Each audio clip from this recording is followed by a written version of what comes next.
What's up, everybody? None other than David Benavidez.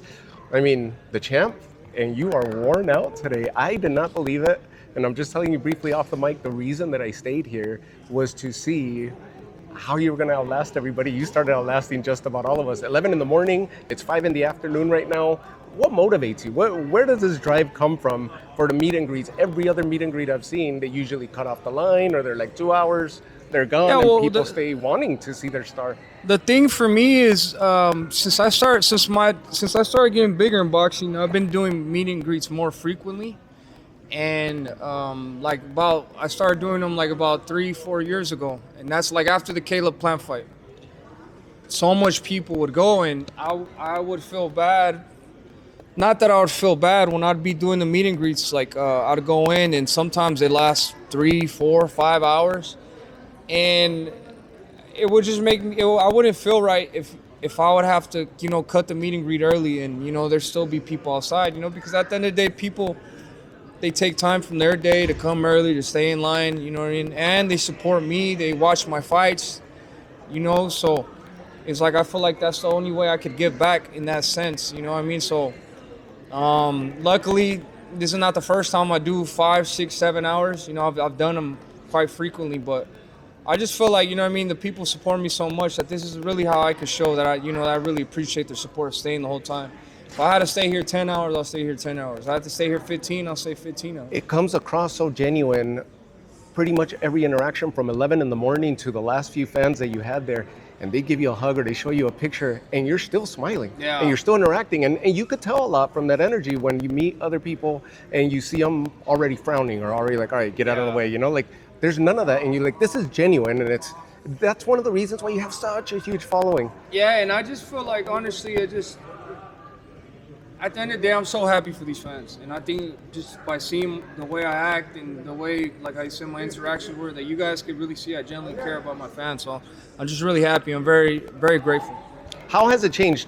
Take me back to your first meet and greet. How many fans are we talking about? How long was it? Was it a legit, hey, only 1 hour and I'm gone? And maybe it was pushing an hour of getting fans? So that's the thing about back then, that I'd have the meet and greets, that it wouldn't be even that much people that it would last an hour. So I'm saying, sometimes the first time would be 50, the second time was 100.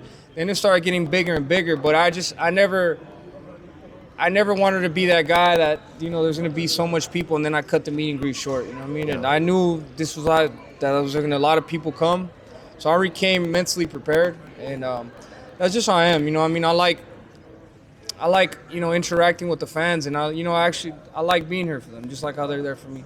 It's commendable, to say the very least. Let's link to the big fight that you have coming up, right? It almost seems like you caught everybody off guard. It was a big surprise announcement after the Yarde fight. Most people expecting the revisiting of the Callum Smith fight. And then you show up with this huge, daring challenge to move up to cruiserweight. Where did this come from? Where did the whole idea stem from? So I had already been... I've sparred ZURDO for a long, long time, you know what I mean? And seeing that he went up in cruiserweight, I seen Oscar De La Hoya. Me and Oscar De La Hoya were close. We talk a lot. We had went to dinner, and then I told him, like, hey, bro, I'm ready to fight ZURDO Ramirez whenever. If he wants to fight, and he had expressed that he wanted to fight me, that we can make the fight happen. I told him I would go up to cruiserweight immediately. And, I think...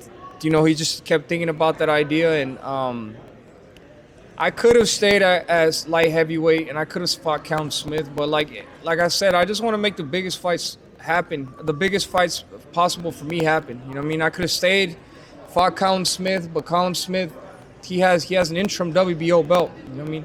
I'd rather go up to cruiserweight, fight for 2 belts, and then come back down and fight light heavyweight again. So you know what I mean? So I feel like that speaks more about that's stronger than staying at than fighting for another interim title at light heavyweight. So I just want to become one of the greatest boxers of my generation, and greatness isn't given, it's taken. It's crazy how these narratives will get created out of nowhere. Maybe there's validity to it. You tell me. Commentators, the so-called experts, right? They're already signing you on to fight Jayo Pitaya. You haven't even fought Zurdo yet. You haven't Yeah. even debuted at cruiserweight. Yeah. The other thing is the Better BF announcement that there's an agreement already, something happening with that trilogy between him and Bebo. We haven't even gotten past May. Yeah. Let's focus. How do you stay so grounded to being like, hey, let's calm down, because I've heard you in the past, they'll tell you, this fight didn't happen, that fight didn't happen. You're like, no. It's not because of me that it didn't happen. The other guys didn't. So I've heard you mention and knock that commentary down. How do you stay so grounded, and how are you so direct? How are you able to analyze all this? Because you understand the game, right? That it's these new stories, the new guy. I think the thing about me, I've got into the driver's seat of my own career where I'm the matchmaker. You know what I mean? I'm the one that's been picking all these fights. When it was Caleb Plant, I called that fight myself. We made that fight happen. When it was Andre, I did it myself. When it was Morel, I did it myself. So, this is why I'm able to, I feel better because I have more control in my fights. And at the end of the day, you're always going to need somebody to fight. So I've had my list of people. I only want to fight the best of the best. So I take my career one fight at a time. And the thing is, I'm very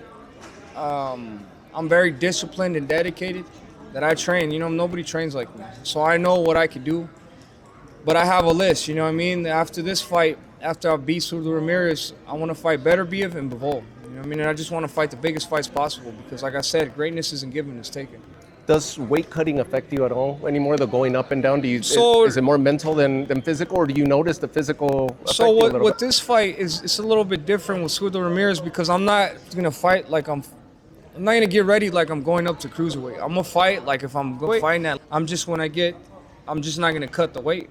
You know what I mean? 'Cause I'm already at 200 pounds. So the good thing about this is I'm not really gaining weight and gaining a lot of muscle like that. I want to keep my speed. I want to keep my, my hand speed and my footwork because I think that's going to be key for this fight. It's going to help me a lot, being smaller than Zurdo Ramirez. And then also it's just I don't want to stay at cruiserweight too long. I want to come back down immediately to light heavyweight to make those fights happen. So cruiserweight is this. I mean, like I said, this opportunity just popped up out of nowhere. So, like I said, I'm going to take all the biggest opportunities I can take. And you possess something so similar to what Zurdo's bringing to the table, where he manages to fight as a smaller fighter in the bigger weight class, as a middleweight. I imagine that's when you used to spar him, when he used to campaign at middleweight. Yeah, he was. And what I do remember from the sparring sessions, they're all championship sparring sessions. So, like I said, I don't try to get the easiest fights. If anything, I try to get the hardest fights for myself.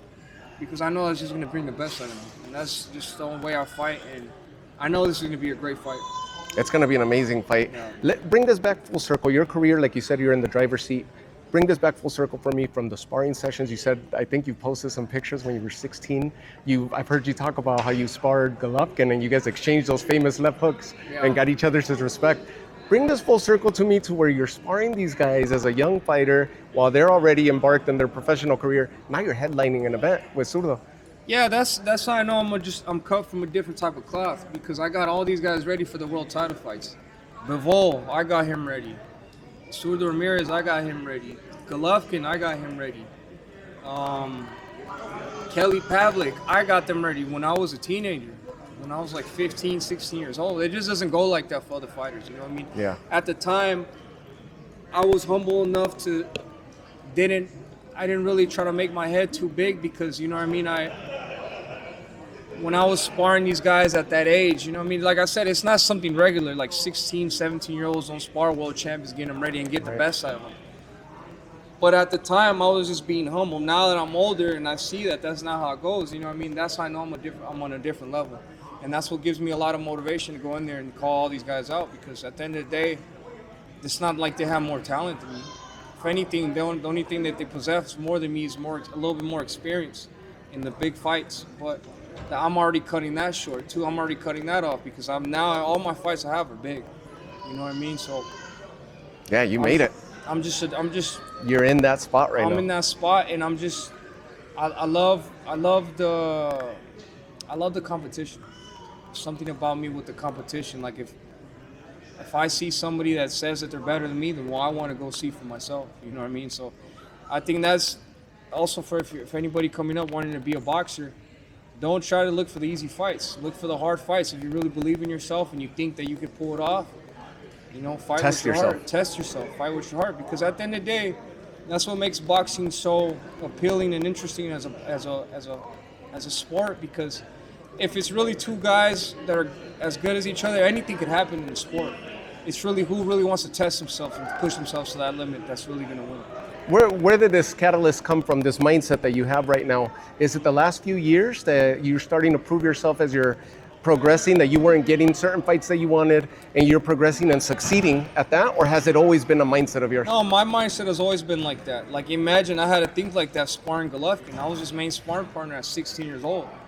So I always had to think like that. I always had like an itch for competition. You know what I mean? And I heard you on that interview say that you were almost like a little bit intimidated or scared getting in there, and then it's just bite down on the mouth guard, and then once you guys started catching each other. Yeah, basically you're like, everybody's gonna have that fear, but you just have to fight through that. You know what I mean? Like, just remember your training and all that. Like, I think that's the thing that's been different about me, that I've always been, been willing to push it to the limit so I can get my respect. I mean, nothing has changed.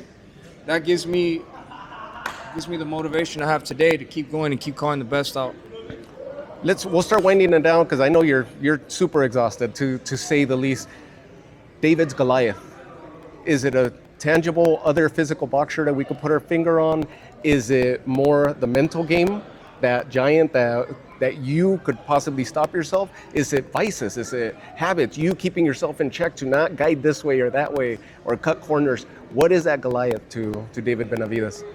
I mean, honestly, just being the best version of myself, you know what I mean? Not giving up on myself, not letting myself down. And also just showing everybody that it doesn't matter what anybody says about me. You know what I mean? A lot of people, they say this about me, they say that about me. And I know what belief I have in myself, so that doesn't stop me. And I feel like it speaks volumes. The action speaks volumes, because if kids, let's say there's other kids that are not in shape or not the strongest, not the fastest, they could look at me and be like, well, David was not the best in shape all the time. He was not the strongest, he was not the fastest, but he got in there and he would, beat the shit out of all these opponents. How?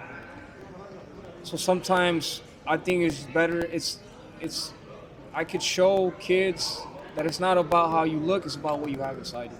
And I think that just really speaks a lot about who you could be as a person and as an athlete. Dude, I love it. Para toda tu gente en La Finequera, you established that. Yeah. Back in the day, you and your dad, you and your brother, you guys established La Finequera, and it used to be desmadre every Saturday night that you guys fought. Send a message to your fans. How do they continue following your journey? And to all the fans that are probably going to be left without a fighter when Canelo retires, are they welcome to join the Monster Squad, the Benavidez? Pues le quiero mandar un saludo a toda la finiquera, a toda la gente que me anda apoyando desde el principio. Los quiero mucho. And I just want to thank all the people that, even the people that didn't believe in me. I want to thank them, because they're the ones that gave me the most motivation I needed to go in there and show them. You know what I mean? And just thank you for everybody who's been with me from the beginning, and we're going to keep going. Man, I appreciate you so much. Thank you so much for a few minutes of your time. Thank you, brother. And God bless. Sky's the limit, brother. Thank you.